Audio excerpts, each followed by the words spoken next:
The Empire of Simplification. Why complex civilizations begin selecting for performers over thinkers, and why that failure now threatens the West. By Elias Winter, March 28, 2026. Read by an automated voice. 1. The men in charge cannot see the system they operate.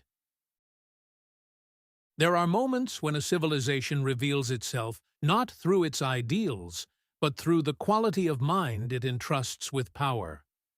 The recent confrontation with Iran offered one such moment. Not because strategic error is unusual, and not because war is ever simple, but because many of the relevant failure modes were foreseeable in advance to anyone reasoning across systems rather than inside slogans. The limits of air power against hardened states were not mysterious, nor were the vulnerability of missile defense to depletion, the leverage embedded in the Strait of Hormuz, or the economic significance of oil flows, shipping risk, industrial replenishment, and regional escalation. These were not unknowable accidents. The same pattern appears elsewhere, in munitions procurement, in grid expansion, in semiconductor dependence, and in the repeated gap between announced ambition and executory capacity. The deeper problem is this. Modern Western institutions face rising systemic complexity, but increasingly select leaders for communicative performance, coalition management, and symbolic control rather than cross-domain judgment. The result is repeated failures of strategic synthesis. By structural thinking, I mean the ability to reason across interacting military, industrial, financial, informational, and political systems without collapsing them into a single usable story. What fails in such moments is not merely one policy or one personality, but the capacity to perceive the system a decision is entering. A leader may understand a battlefield while misunderstanding supply chains, or grasp alliance signaling while missing the economics of missile depletion, escalation, and industrial replenishment. In a tightly coupled world, such fragmentation is not a minor weakness. It is a strategic liability. This is why the problem should not be reduced to the familiar complaint that shallow or overconfident people hold office. The more important fact is institutional. The people nearest power are increasingly selected from roles optimized for managing fragments, defending narratives, or preserving coalition coherence, not for thinking across the full system their decisions affect. What we are witnessing, then, is not only policy failure, it is a failure in the way governing institutions process complexity. And once that failure becomes recurrent, scale itself begins to generate brittleness. A large state can absorb some error. It cannot indefinitely absorb blindness about the conditions under which its power can actually be used.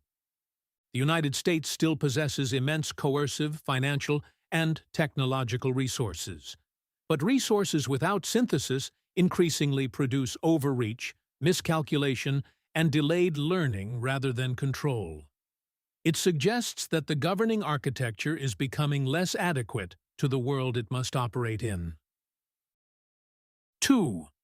The paradox of complexity.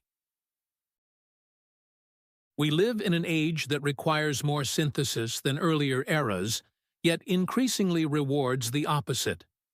That is the paradox. Reality has become more entangled. War is no longer merely war.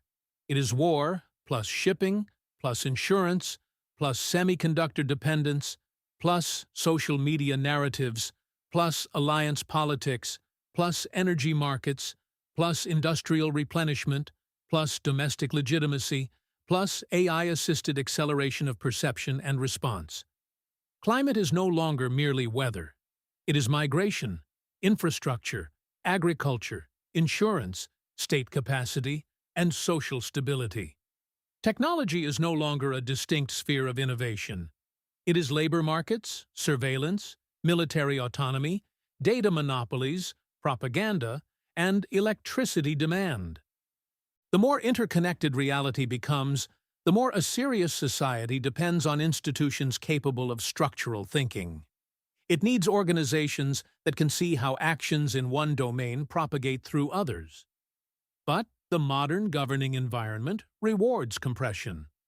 By simplification, I mean the compression of high-dimensional reality into models or stories usable for decision-making and legitimacy.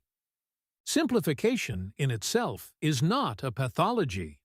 All politics simplifies. All governance compresses. No state can act if every decision must carry the full complexity of reality in its original form. Democracies, especially, must translate difficult realities into terms that publics can process, contest, and authorize. Specialization also exists for good reasons. No one mind can master everything, and technical competence matters. Even high-intelligence dissenters can become abstract, detached, or paralyzed by complexity. A serious argument has to concede all of this. The problem is not simplification itself. The problem is the loss of institutions capable of testing simplifications against reality. When simplifications are no longer stress-tested, when dissent is filtered out before it reaches power, when communicative fluency becomes a substitute for judgment rather than a vehicle for it, error stops being incidental. It becomes patterned. Complexity creates demand for explanation, but media ecosystems reward explanations that feel complete faster than they become accurate. The fraudulent intellectual offers closure cheaply. Clean villains, clean solutions, clean narratives, and the sensation of understanding. The serious thinker offers friction, trade-offs, uncertainty, institutional lag, industrial limits, and adversarial adaptation. The public then responds in a predictable way. After enough exposure to prestige fraudulence, it begins to distrust not only the frauds, but the very process of difficult thought. This is one source of modern anti-intellectualism. It is not simply resentment of intelligence. It is also backlash against a class of people who have too often performed understanding rather than earned it. The result is that real expertise and empty fluency become harder to distinguish at precisely the moment the distinction matters most. That is the paradox. Complexity rises, yet the pressures of politics, media, and legitimacy reward the most compressible figures. The result is a governing culture less able to absorb friction, dissent, and second-order reasoning. 3. How the American order was built. To understand this failure, one must begin with the fact that the system was not designed irrationally. It was built under real constraints, for a different environment, and for problems that were in many respects simpler than the ones the country now faces. The first layer of the American order was constitutional and anti-tyrannical. Its central problem was not how to maximize cognition under modern complexity, but how to prevent concentrated power, mediate faction, and preserve liberty across a weakly connected republic. Checks and balances, distributed power, and procedural friction were designed to slow impulse and reduce the damage of bad rule. The system was built to resist rash domination, not to optimize the highest possible quality of strategic synthesis. The second layer emerged through industrialization and bureaucratic growth. As the country expanded, complexity increased in logistics, finance, commerce, war, and administration. The state responded by dividing reality into functional domains and assigning them to specialized institutions. This compartmentalization was not stupidity. It was a workable answer to a world in which many domains still could be handled separately for long enough to permit coordination afterward. The third layer was forged in World War II. That war gave legitimacy to an expert bureaucracy command model that shaped the rest of the century. Scientists produced knowledge. Bureaucracies organized it. Political and military leadership translated it into force. Operations research, industrial mobilization, planning, systems analysis, and state corporate coordination all acquired prestige because they helped solve real wartime problems at astonishing scale. The underlying belief was clear. Reality is complex, but analyzable. With enough expertise and enough organized state capacity, complex systems can be mastered. The fourth layer was the Cold War. The Cold War was dangerous, but in some crucial respects, it was also cognitively bounded. One primary adversary structured much of grand strategy. Nuclear deterrence imposed discipline. Media moved more slowly. Gatekeeping was stronger. The earlier system was never pristine.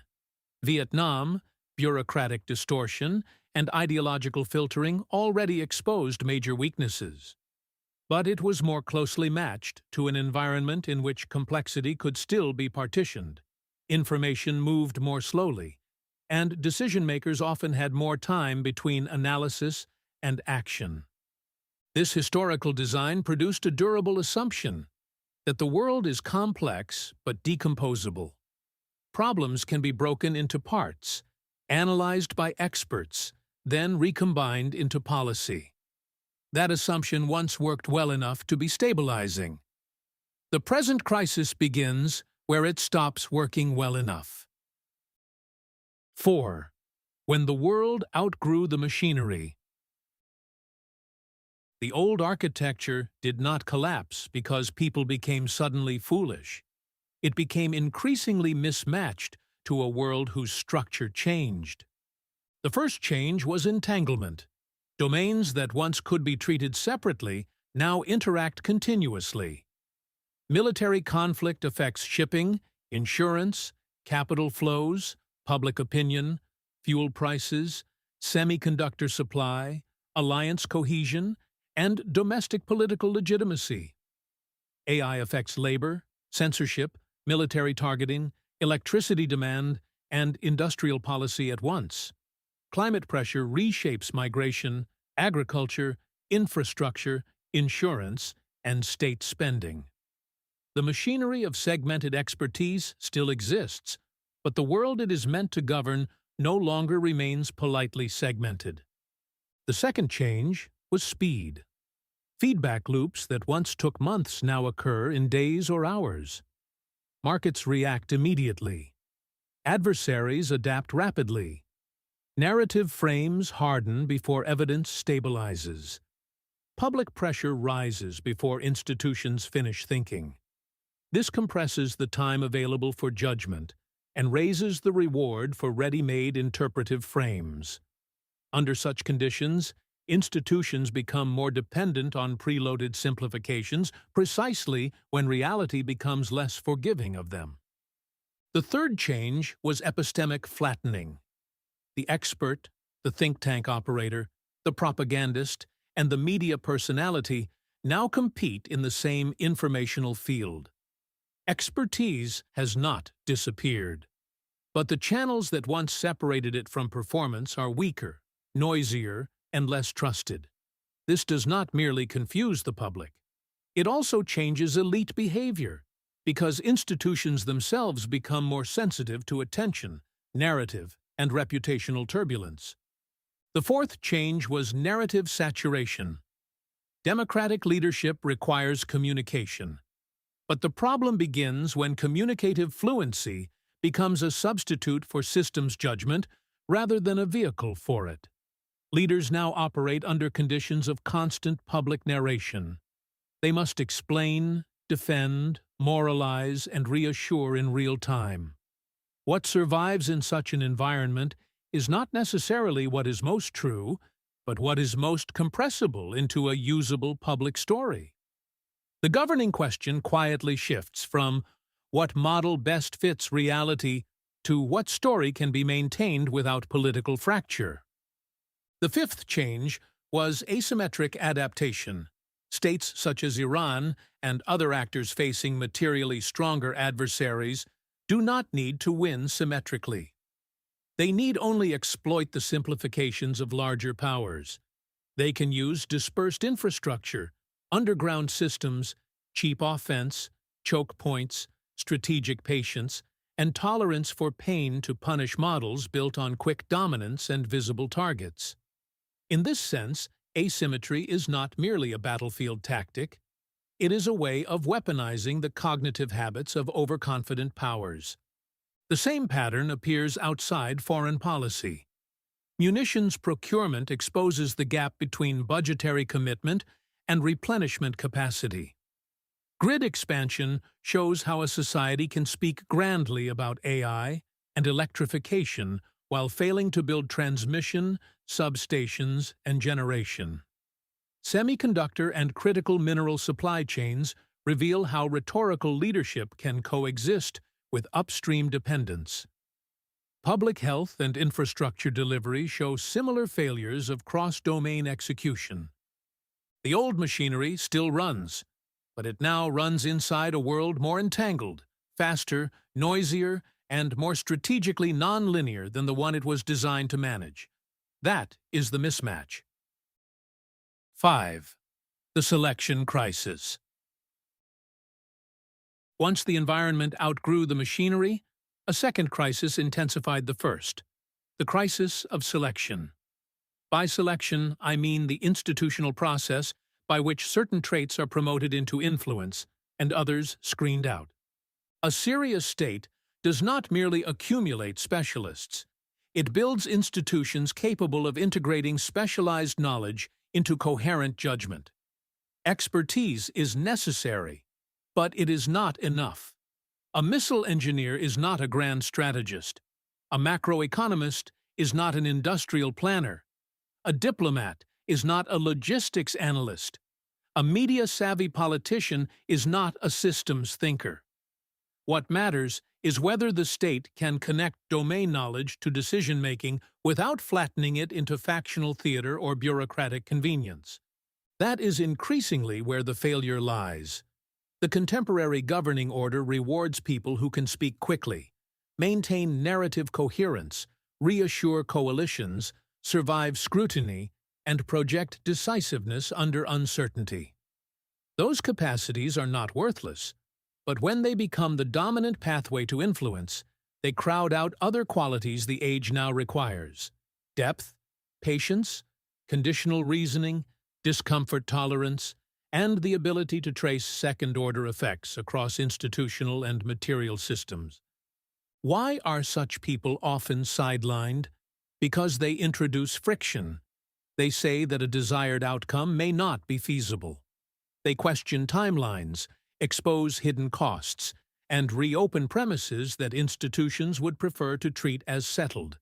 They are often right too early, which makes them threatening to organizations already invested in a particular narrative or course of action. The serious mind is not always excluded because it is wrong. It is often excluded because it is expensive to accommodate. None of this means replacing politics with a priesthood of synthesizers. That would be another simplification. Democratic systems require persuasion, legitimacy, and coalition management. The point is not to abolish those functions, but to build stronger mechanisms by which simplified political narratives are forced to answer to reality. This helps explain why publics grow cynical. They are surrounded by people performing intelligence in approved idioms while often evading the burdens of real judgment. The result is not just distrust of elites, but confusion about what expertise even is. Once that confusion deepens, a society loses not only epistemic confidence, but epistemic discrimination. It no longer knows whom to trust, which makes it easier for institutions to elevate whatever kind of figure best manages the theater of coherence. The age, then, has not abolished expertise. It has weakened the institutional and cultural conditions under which expertise can shape power responsibly. That is the selection crisis. 6. Iran and the failure of Western cognition. Recent confrontation with Iran clarifies the kind of cognitive and institutional failures this essay describes.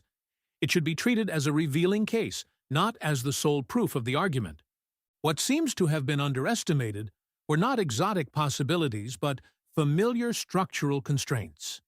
The limits of air power against a large hardened state, the durability and dispersal of missile systems, the arithmetic of interceptor depletion, the asymmetry between cheap offense and expensive defense, the leverage attached to the Strait of Hormuz, and the speed with which military escalation could spill into shipping, energy, alliance politics, and broader economic instability.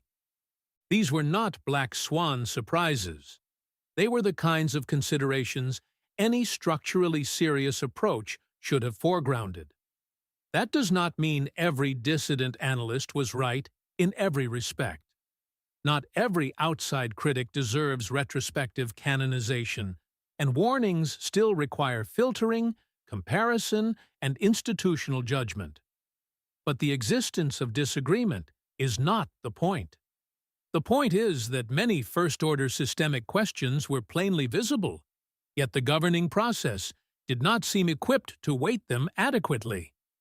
That is a cognition problem, not a simple information problem. The issue was not that no one knew missile defense could be depleted, or that geography still mattered, or that choke points carry leverage. The issue was that the pathways between knowing and deciding were too weak, too distorted, or too crowded out by narrative and institutional incentives. Iran is a particularly revealing adversary because it punishes simplified models. It does not need to win symmetrically against a stronger power. It needs only to make shallow assumptions fail. It needs to show that air campaigns do not produce automatic strategic clarity, that hardened infrastructure endures, that industrial and geographic depth matter, and that regional leverage can reverberate globally. In that sense, Iran exposes not only the balance of power in the Middle East, but the balance of cognition inside the West. What this case suggests is not that every policymaker is incapable or every outsider far-sighted. It suggests something more precise and more troubling. Western institutions systematically struggle to integrate high-fidelity, cross-domain reasoning into decision-making when that reasoning complicates preferred narratives, timelines, or demonstrations of resolve. That is why this episode matters beyond the episode itself. It reveals how a large power can possess immense resources while still reasoning too narrowly about the environment into which those resources are deployed. 7. The hollow state behind the strong state. A nation can appear strong while becoming hollow. In fact, visible strength often helps conceal the hollowing until a crisis forces the issue. By hollow state, I mean a state that retains coercive and symbolic reach while losing integrated competence in production, coordination, and long-horizon execution. The United States remains strong in obvious ways. It can project force globally, shape financial conditions, attract talent, dominate digital platforms, and still command extraordinary institutional loyalty from allies and firms. But this strength coexists with growing weaknesses in the connective tissue of serious governance. One source of that hollowing is financialization. Over time, the American system has increasingly optimized for balance sheet growth, asset price dependence, debt-supported consumption, quarterly optics, and abstract forms of wealth rather than productive depth. That does not mean finance is unreal or irrelevant. It means that a civilization can become so dependent on these forms of mediation that it neglects the material bases of strategic autonomy. Manufacturing ecosystems, machine tools, energy surplus, munitions capacity, grid resilience, and the labor and planning structures required to maintain them. Another source is media logic.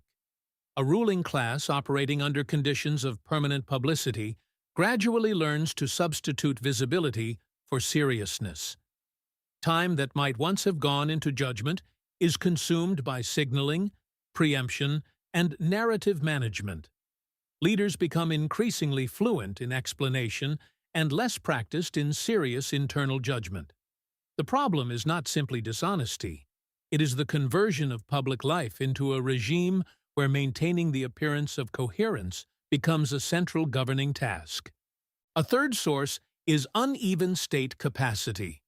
The American state is highly capable in some areas: surveillance, finance, military expenditure, sanctions, emergency liquidity, certain forms of technological integration, and visibly weaker in others. Munitions replenishment exposes the gap between strategic commitments and industrial throughput. Grid expansion exposes the gap between computational ambition and infrastructural execution. Semiconductor and mineral dependence expose the gap between innovation discourse and upstream control. Public health coordination and infrastructure delivery expose the difficulty of converting technical knowledge into reliable, cross-jurisdictional action. This is what hollowing looks like in practice: islands of power in an ocean of institutional fragmentation. Then there is the corruption of merit. Credentials remain abundant, but trust in them has weakened because too many credentialed people have performed seriousness without demonstrating cross-domain judgment.